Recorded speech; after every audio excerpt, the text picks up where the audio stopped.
मेरी आज की कहानी का शीर्षक है एक बदसूरत बेटी की दिल छू लेने वाली कहानी। शबनम बचपन से ही पढ़ाई लिखाई में कमजोर थी। रंग उसका श्यामला था, ऊपर से नाक नक्शा भी ठीक नहीं था और भगवान ने दांतों की बनावट भी टेढ़ी मेढ़ी दी थी। जब शबनम छोटी थी तो बचपन में स्कूल के बच्चे चिढ़ाते। बड़ी हुई तो गली मोहल्ले के लोग उसे देखकर मुंह फेर लिया करते। कोई भी उसका दोस्त बनने के लिए तैयार न था। उसके रिश्तेदार भी उसे भाव नहीं देते। बस एक उसकी माँ ही थी जिसे उसके रंग रूप से कोई फर्क नहीं पड़ता। माँ शबनम से और शबनम माँ से बेहद प्यार करती थी। दुनिया शबनम को कुछ भी कहे, इससे माँ को कोई फर्क नहीं पड़ता था। जब कोई उसे डफट बोल देता या जब कोई उसे बदसूरत बोल देता या जब संध्या को शादी के लिए देखने आए लोग उसे बिना पसंद किए हुए लौट जाते, यहाँ तक कि जब खुद के पापा ही उसे मनहूस बोल देते, तब माँ ही तो थी जो उसे समझाती कि लोगों के बोलने से क्या होता है, तू तो मेरी प्यारी बेटी है, सुंदर बेटी है।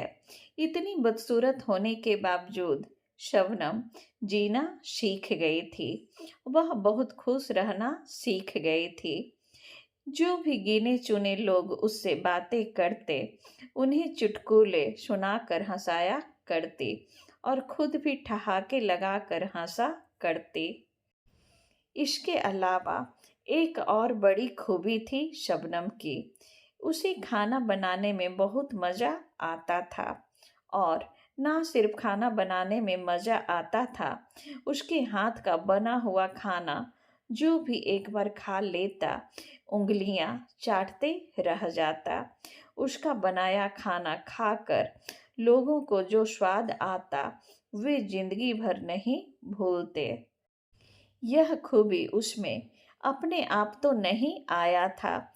दुनिया के ठुकराए जाने के बाद उसने अपना सारा समय खाने की रेसिपीज की किताबें, रेडियो शोज और टीवी चैनल्स को समर्पित कर दिए थे।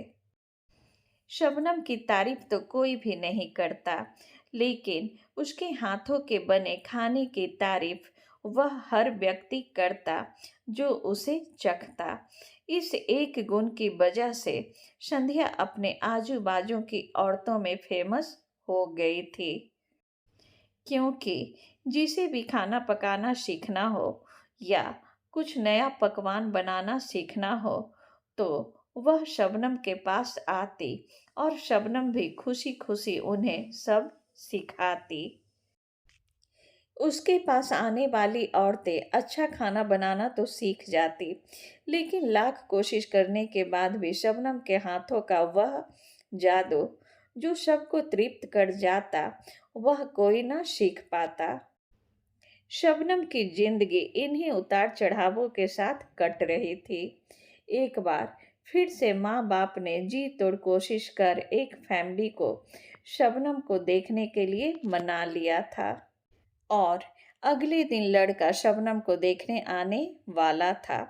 शबनम को इस बात की खबर होने पर वह दुखी और गुस्सा हो गई थी कि बिना उससे पूछे पता नहीं क्यों माँ बाप लड़कों को बुला लेते हैं और उसका मजाक बना देते थे। माँ ने शबनम को समझाया था कि ऐसा ही होता है, कोई भी बेटी अपने माँ बाप के यहाँ हमेशा नहीं रहती, उसे एक दिन शादी करके जाना ही पड़ता है। अगले दिन सुबह सुबह ही लड़के वालों के आने से पहले ही सज सबर कर कहीं निकल गई थी। उस दिन लड़के वाले घर आकर माँ बाप को बहुत खड़ी खोटी सुनाकर गए थे। वैसे भी पापा को शबनम पर हमेशा गुस्सा आता था, लेकिन उसकी इस हरकत ने उनको गुस्से से पागल कर दिया। उस दिन पापा ने शबनम का सारा गुस्सा माँ पर उतार दिया था, यह कहकर कि एक मनहूस बेटी को जन्म देकर भी तुम्हारा मन नहीं भरा था, इसलिए उसको लाड प्यार देकर सिर पर बिठा लिया है। हमेशा अपनी बेटी के बारे में गलत बोलने वालों से नाराज रहने वाली माँ आज खुद शबनम से नाराज हो गई थी और वह अब शबनम के घर वापस आने की बेसब्री से राह देख रही थी ताकि अपना गुस्सा उस पर उतार सके। सूरज ढलने से पहले शबनम घर लौट आई थी। उसके चेहरे पर एक अजीब सी खुशी थी। हाथों में एक चेक था और एक सर्टिफिकेट भी। शबनम माँ से कुछ कहना चाहती थी, लेकिन इससे पहले कि शबनम अपने मुंह से एक भी शब्द कह पाती, माँ ने उसे खड़ी खोटी सुनाना शुरू कर दिया। गुस्से में माँ बोलते बोलते इतना कुछ बोल गई कि शबनम कभी सपने में भी नहीं सोचा था। माँ ने कहा, बाकी सभी लोग सही कहते हैं, तुम सच में मनहूस हो। तुम्हारी वजह से हर कोई परेशान है। अच्छा होता जो तुम पैदा होते ही मर जाती, यह दिन ना देखना पड़ता। गुस्से में बड़बड़ाती और सब्जियां काट रही माँ ने एक बार भी शबनम की तरफ नहीं देखा था। शबनम माँ की बातें किसी पत्थर की मूरत की तरह सुन रही थी। पत्थर की ऐसी मूरत जिसके शरीर में तो जान ना हो, लेकिन आंखों से आंसुओं की धारा बह रही हो। शबनम ने माँ से पूछा, माँ, क्या सच में तुम भी चाहती हो कि मैं मर जाऊं? क्या इतनी बुरी हूं मैं माँ? अभी भी गुस्सा सर पर सवार होने की वजह से माँ ने कह दिया, हाँ।